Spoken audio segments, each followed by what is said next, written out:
சாமுரின்னு ஒருத்தர் தான். இது குர்ஆன்ல சொல்ற ஒரு விஷயம் தான். என்ன அவன் என்ன மூசா நபி காலத்தில் இருக்கிறான். மூசா நபி அவர்கள் அல்லாஹ் வந்து அவங்கள்ட்ட உரையாடுவதற்காக வர சொல்லிட்டான். மூசா நபி ஊரை விட்டு போயிட்டாங்க. தூர் சீனா மலைக்கு போயிடுறாங்க. அவங்க சகோதரர் ஹாரூன் இருக்காங்க, அவர் ஒரு நபி தானே, அந்த நபி தலைமையில் அந்த மக்களை எல்லாம் வழி நடத்த சொல்லிட்டு அவங்க போயிடுவாங்க. போனவன என்ன செய்வான், இவன் சாமுரிங்கிறவன் ஒரு காலமாட்ட தூதர் மூசா நபி போவார்ல, அந்த தூதருடைய காலடி மண்ணை கொஞ்சம் எடுப்பான். எடுத்து வந்து தங்கத்துல ஒரு சிற்பம் மாதிரி செஞ்சு அந்த மண்ணத்துக்கு அது மேல போடுவான். போட்டவன் அந்த காலமாடு, தங்கத்தில் உள்ள காலமாடு சத்தம் போடும். உயிருள்ள ரத்தம் சதை உள்ள காலமாடு, எலும்பு உள்ள காலமாடு சத்தம் போடும். இது தங்கத்தில் செய்யற மாட்டுக்கு உயிர் இருக்குமா? உயிர் இருக்காது. இது சத்தம் போட்டவன என்ன செய்வான் பாத்தீங்களா? சத்தம் போடுதா? சும்மா சத்தம் தான் போடுது, வேற ஒண்ணுமே இருந்து வரல.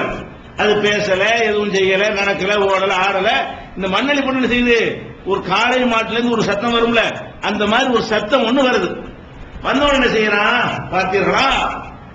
இலாஹுக்கும் இலாஹு மூசா, இதான் மூசாவுடைய இறைவன், இதான் உங்கள் இறைவன்.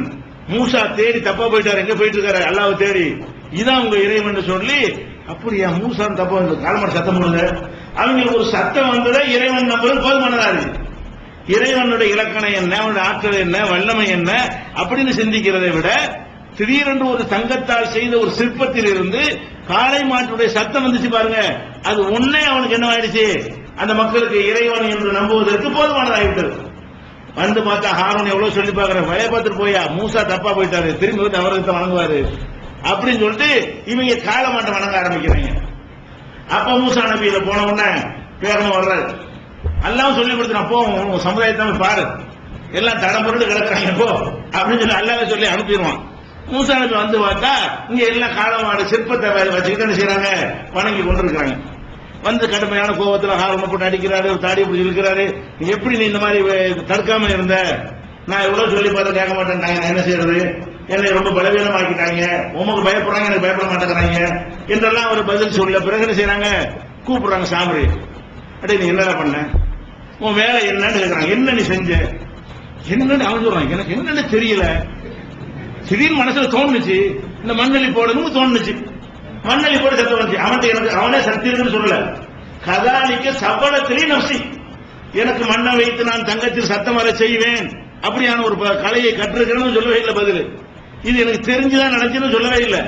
திடீர்னு இருந்தா அந்த மண்ணலி போடணும்னு அவனுக்கு தோணுதான். போட்டோடனே அது சத்தம் வந்துருச்சு, அவ்வளவுதான். ஏன் வந்துச்சு, எப்படி வந்துச்சு, அது இந்த மண்ணில் சக்தி இருக்குதா, அந்த காலமாட்டில் ஒரு அந்த சிற்பத்தில் ஒரு செட்டிங் இருக்குதா, ஒண்ணுமே கிடையாது. திடீர்னு நடந்துருச்சு, எனக்கே தெரியல. அவன்கிட்ட கேட்டா எப்படி நினைச்சுன்னு எனக்கு தெரியாது, இப்படி செய்யணும் உள் மனசுல வரும். சில நேரத்தில் உட்கார்ந்து இருக்கும் போது திடீர்னு நாங்க போன்னு தோணும், ஒரு காரணம் இருக்காது, திடீர்னு பைய தோணுது போட்டு மாதிரி போறேன்னு எழுந்துருவான். அதுல ஏதோ ஒரு விஷயம் போனோம்னு சொன்னா என்ன பண்றோம், இந்த மாதிரி ஒரு சம்பவம் இருக்கு, இதுக்கு தான் நம்மள வர வச்சுட்டான் அப்படின்னு நம்ம நினைக்குவோம். ஒரு மனுஷனுடைய உள்ளத்துல வந்து என்ன காரணம்னு சொல்லாம திடீர்னு ஒன்றை செய்ய வேண்டும் என்று அவனுக்கு தோணும். காரணத்தோட தான் நம்ம செயல்பட்டு இருப்போம். எப்பவாவது அரிதாக வாழ்க்கையில, எப்பவாவது அரிதாக எல்லா மனுஷனுக்குமே திடீரென்று ஒன்று செய்யணும்னு தோண செஞ்சிருவான். அப்படியான ஒரு விஷயமாகத்தான் அவன் இருந்து விசாரிக்கிறார் மூசா நபி. கால பமா கத்துபுகையா சாமரி, சாமரியே உன் மேட்ரு என்ன, உன் விஷயம் என்ன, உங்களை கண்டிச்சாச்சு, நீ என்னப்பா சொல்ற? அவன் என்ன செய்யறான், வசூத்து விமானம் எபுசுரூபிகி, அவர்கள் காணாத ஒன்றை நான் கண்டேன். கபல்த்து கபலத்தம் நகரி ரசூலி, தூதருடைய காலடி மண்ணிலிருந்து ஒரு கைப்பிடி எடுத்தேன், நபத்துகா அது மேல வீசினேன், கதாலிக்க சபலத்திலே நப்சி, இப்படி உள் மனசுல தோன்றியது. இதுக்கு இந்த ஆட்கள் இருக்குன்னு தெரியாது, அப்படி தோன்றியது அப்படி சொல்றான். அப்ப என்ன செய்யறாங்க, மூசா அப்படியா, இப்ப நீ கடவுள் தெரியல, இன்னொரு சத்தம் போடணும். அது காலமாடு தானே, சிற்பத்துக்கு உயிர் இருக்கு, கடவுள் தானே, அதை இன்னொரு தடவை சத்தம் போட சொல்லுன்னு கேட்கறாங்க. சத்தம் வரல. அப்ப அல்லாஹ் கேட்கிறான், அவளா இரவுன அல்லாஹ் எரிச்சி அயிலையும் கவுலா, அந்த காளை மாடு சிற்பம் வந்து இன்னொரு தடவை அந்த சத்தத்தை போடாது என்று விளங்க மாட்டார்களா? அதுவே அந்த சத்தத்தை போடுமையானால் எப்ப பார்த்தாலும் போட்டுட்டே இருக்கணும். அதிலிருந்து அந்த சத்தம் வருவதாக இருந்தால், ஒரு மாடு நினைக்கும் போது சத்தம் போடுமா இல்லையா? அது எப்பெல்லாம் நினைக்கிறதோ அப்பெல்லாம் அந்த மாட்டுடைய சத்தத்தை வெளிப்படுத்திட்டு இருக்கும். ஒரு ஆடு அதனுடைய சத்தத்தை எப்ப வேணாலும் அது விரும்புற நேரத்தில் எல்லாம் வெளிப்படுத்திக் கொண்டே இருக்கும். ஒரு நாளைக்கு விட்டு கவனிச்சோம் 30 40 கத்தும்.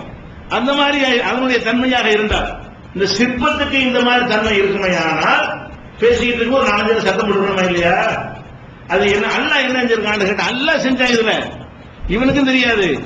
இப்படி செஞ்சா இவங்க எப்படி இருக்காங்க, இப்படி சத்தத்தை வர வச்சா இதை கடவுளுங்கிறாங்களா, கடவுள் இலக்கணத்தை ஒழுங்கா புரிஞ்சிருக்கிறாங்களா, அல்லாண்டா யாருன்னு விளங்கி நடக்கிறாங்களா, இப்ப ஏதாவது திருத்தனமா ஏதாவது பண்ணா கூட நம்பிட்டு பின்னாடி போயிடுவாங்களா என்று சோதிப்பதற்காக அல்லாஹ் செஞ்சு காட்டினான்னு சொல்லிட்டு இங்க வா உன் கடவுளை கொண்டாங்க, அதை எடுத்துருவாங்க அந்த சிற்பத்தை சொல்லி தீ வச்சு கொளுத்தி சாம்பலாக்கி அதை கடல்ல நான் கரைத்து விடுவேன்னு சொல்லி அதை செஞ்சார். அடிச்சு நொறுக்கி அதை தீக்க நெஞ்சிட்டாரு, கரைச்சி கடல்ல கலந்துட்டாருங்கிற அளவுக்கு குர்ஆன்ல வந்து அது சொல்லப்பட்டிருக்கிறது. 20வது அத்தியாயத்தில் 98வது வசனத்தை படிச்சு பாருங்க. அப்ப எதை கடவுள் அந்த மக்கள் தப்பா நினைச்சார்களோ அதை சாமரியிடமிருந்து வெளிப்பட்டது உண்மை. செஞ்சவன் சாமரி இல்ல. நம்மிடமிருந்து ஒன்று வெளிப்படும், ஆனா நம்ம செஞ்சிருக்க மாட்டோம். நம்ம செய்யறதால நம்ம சக்தி உட்பட்டதை செய்தால்தான் நம்ம செஞ்சேன்னு அர்த்தம். நான் சின்ன ஒரு கல்லை விட்டு எரியிறேன், அது எவ்வளவு தூரத்துக்கு போனா அவ்வளவு தூரம் போகுது. நான் ஒரு கல்லை எரியும் போது அது தாம்பரத்தோட விழுந்தா நானா எரிஞ்சிருக்கிறேன். அப்ப இது வேற என்னமோ அல்ல என்ன செய்யறான், ஒரு முன்னோர் எரியணுமா இல்லையா? இப்படி எரியிறேன், அந்த கல்லு போய்கிட்டே என்ன செய்யுது, அங்க போய் விழுவுது. இப்படி மனுஷன் எரிய முடியுமா? மனுஷன் எரிகிற அளவுல எரிந்தால் நான் எரிஞ்சேன்னு சொல்லுங்க. மனுஷன் எரிகிற அளவுல இல்லாம ஒரு வித்தியாசமான முறையில எனக்கு என்னன்னு தெரியாத முறையில அவ்வளவு தூரம் போயிடுச்சுன்னு சொன்னா அதை நான் செய்யல. இறைவன் ஏதோ சோதித்து என்னை சோதிப்பதற்கோ அல்ல உங்களை சோதிப்பதற்கோ அவன் நினைச்சு இப்படி ஒன்ற அதிசயமா நிகழ்த்தி காட்டுகிறான். அப்ப இப்படியான ஒரு விஷயமாக ஓரிருவருக்கு நடக்குமையானால் அது இறைவனுக்கு போல ஷிர்க்குன்னு வராது. நிறைய பேர் நடக்கும், உங்களுக்கு நடக்கும், நமக்கு நடக்கும். உட்கார்ந்துட்டே இருப்போம், ஒரு நாள் ஏதோ சட்டம் வரும், நம்ம ஓடிப்போம், அந்த கட்டணம் கீழே விழுந்துடும். இப்போ அசரி மாதிரி வரும் வாழ்க்கை நம்ம நல்லா காப்பாற்ற நினைச்சான்னு சொன்னா ஒரு மலை கூட்டு என்ன செய்வான், அப்படிலாம் செய்வான். பிடிச்சி ஒரு கையை பிடிச்சி தள்ளி விட்ட மாதிரி இருக்கும். ரோட்ல போயிட்டு இருக்கும்போது கீழே விழுந்துருவோமா, நம்மளை கடந்து ஒரு லாரி போவோம். நம்ம அந்த இடத்துல கீழே விழுவாம இருந்தா லாரி நம்ம நசிக்கும். இப்படி ஒவ்வொரு மனுஷனுக்கும் அதிசயம் நடக்கும். நான் எப்படி விடுறேன்னு தெரியுமா? லாரி வருவதை முன்பு அறிந்து சரியாக விழுந்து விட்டேன்னு சொல்லலாமா? இவன் விழுந்தது இவனுக்கே தெரியாது ஏன் விழுந்தாண்டு. இவன் தான் இவனுக்கு தான் அந்த அதிசயம் நிகழ்ந்திருக்கிறது, இவன் செய்யல. இவன் செய்தான் என்கிறதும் இவனுக்கு நிகழ்ந்தது என்பதற்கு வித்தியாசம் இருக்கிறது. எத்தனையோ மனிதர்களுக்கு வாழ்க்கையில் அதிசயங்கள் நிகழ்கிறது, அதை அவன் செஞ்சிருக்க மாட்டான். அப்ப அவன் செய்யாமல் முஸ்லீமுக்கு நடக்கும், காபிருக்கு நடக்கும், யாருக்கு வேணாலும் நடக்கும். அல்லாஹ் அருள் செய்ய நாடி விட்டான் என்று சொன்னால் யாருக்கு வேணாலும் நடந்துடும். இந்த அதிசயத்தை வைத்து அவன் அறிவு சொல்ல முடியுமா? நம்ம பஸ்ஸுக்காக காத்துட்டு இருப்போம், ஒவ்வொரு பஸ் இல்லை இடமில்ல போவோம், அர்ஜென்டான வேலையா இருக்கும், சரியான கோபமா வரும். அப்ப பஸ் எல்லாம் போய் பார்த்தோம்னு சொன்னா 3 பஸ் அங்க ஆக்சிடென்ட் எல்லாம் சட்னியா போயிடும். எவ்வளவு பெரிய அருள் செஞ்சிருக்கிறான். டிக்கெட் கிடைச்சிருந்தா என்ன ஆகிருக்கு, இந்த பஸ்ல டிக்கெட் கிடைக்கும் சுற்று, நம்ம டிக்கெட் கிடைச்சிருந்தா நமக்கு அங்கே டிக்கெட் கிடைச்சிருக்கு. அவன் நினைக்கிறான் டிக்கெட் அவன் இப்படித்தான் நினைக்கணுமே, வேற எப்படி நினைக்க கூடாது. நான் எப்படிப்பட்ட ஆள் தெரியுமா, அந்த பஸ் ஆக்சிடென்ட் ஆகும் தெரிந்து 3 பஸ்ஸை நான் மிஸ் பண்ணி அப்படி சொல்ல தெரியுமா? அதெல்லாம் நாளைக்கு தான் தெரியுது. ஆக்சிடென்ட் ஆன பிறகு பேப்பர்ல படிச்ச பிறகுதான் நேற்று நம்ம நல்லா காப்பாத்திருக்கான்னு தெரிகிறது. இப்படியான அதிசயங்கள் நடப்பது ஷிர்க்குன்னு சொல்லலாமா? நானா செஞ்சாதான் ஷிர்க்கு. நான் வந்து இறைவனை போல செயல்படுகிறேன் என்று ஒருவன் சொன்னால், அது இவன் இறைவனை போல செயல்படுகிறான் என்று இன்னொருத்தனை பற்றி சொன்னால் அது ஷிர்க்கு. இவனிடமிருந்து அதிசயமாக சில நிகழ்வுகள் நடக்கிறது, ஏதோ ஒரு நடந்திருக்கிறது என்று சொன்னால் அது எல்லாருக்கும் நடக்கும். அல்லாஹ் நாடினால் செய்யும், யாருக்கு வேணாலும் நடக்கும். நீங்க அப்படி நினைத்து பார்த்தீர்களே, ஆனால் ஒவ்வொருத்தரும் தன் வாழ்க்கையில இப்படியான அதிசயங்கள் நீங்க பார்த்திருப்பீர்கள். எப்படி நடந்துச்சு, அப்படி அதிசயமா இருக்குது.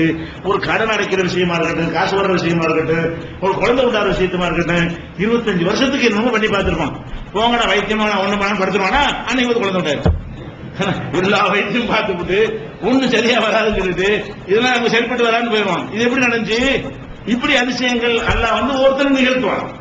இவர்கள் இது மாதிரி எல்லாம் தேடி பிடிச்சு வச்சுக்கிட்டு அப்ப இது இருக்கா, அது மாதிரிதான் இது இருக்குங்கிறாங்க. சிகர் அப்படியே சொல்ற, ஒருத்தனை மந்திரவாதிங்கிற, அவன் எங்க இருந்து வந்தாலும் யாரை வேண்டாலும் செய்வாங்க, எப்ப வேணாலும் செய்வாங்க, ஒரு நாளைக்கு 100 பேர் கூட செய்வாங்க, எவ்வளவு பெரிய ஆளுக்கு வேணாலும் செய்வாங்க. அப்ப இது வந்து அந்த மனுஷனுக்கே அந்த சக்தி இருப்பதாக சொல்வதும், ஒரு மனுஷன்கிட்ட எப்போதாவது ஒரு அதிசயமான ஒரு விஷயம் அவனுக்கு தெரியாத முறையில், அவனை திட்டமிடாத முறையில், அவனை நாடாத முறையில் வெளிப்படுவதும் ஒன்னா. நான் இதை நாடுறேன், என்னிடமிருந்து ஒன்று வெளிப்பட்டால் நான் வந்து ஆக்சிடென்ட்ல தப்பித்து விட்டேன் என்றால் நானும் நினைத்தேன், நானும் அதை நாடுறேன், நானும் பிளான் பண்ணினேன், என் மீது அது நிகழ்த்தப்பட்டிருக்கு, அல்லா நிகழ்த்துறான். இது மாதிரி நடக்கிற விஷயங்களாகத்தான் சாமடி விஷயம் இருந்துச்சு தவிர அவன் ஒரு அற்புதம் செய்யக்கூடியவனாக இருந்திருந்தால் என்னுடைய காலமாட்ட நீ எரிச்சிருவியா, கடல் கொண்டே கரைச்சிருவியா, பார்த்துருவான்னு சொல்லியிருக்கேன். சொல்லலையே, எனக்கு தெரியாது அப்படின்னு அதான் சொன்னா.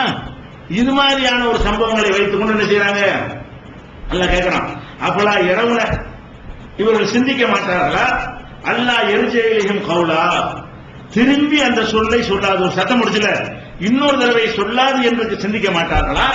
வலா எம்லிக்குலகும் லரன் வலானப்பா, இவர்களுக்கு எந்த ஒரு நன்மையும் செய்யாது தீமையும் செய்யாது என்று விளங்க மாட்டார்கள். அதெல்லாம் கடவுள், கடவுள்னா ஒரு சத்தம் போட கடவுளா? அப்ப நெசமாடுவோ அதோட அழகா சத்தம் போடுது. இது சிற்பத்தில் ஒரு தடவை சத்தம் போடுது, நிஜமாடு ஒரு நாளைக்கு 100 தடவை சத்தம் போடுது. அப்ப அது கடவுளாது? சத்தம் போடுவது கடவுளுடைய ஒரு அடையாளமா? அப்ப உனக்கு நன்மை செய்யுமா தீமை செய்யுமா?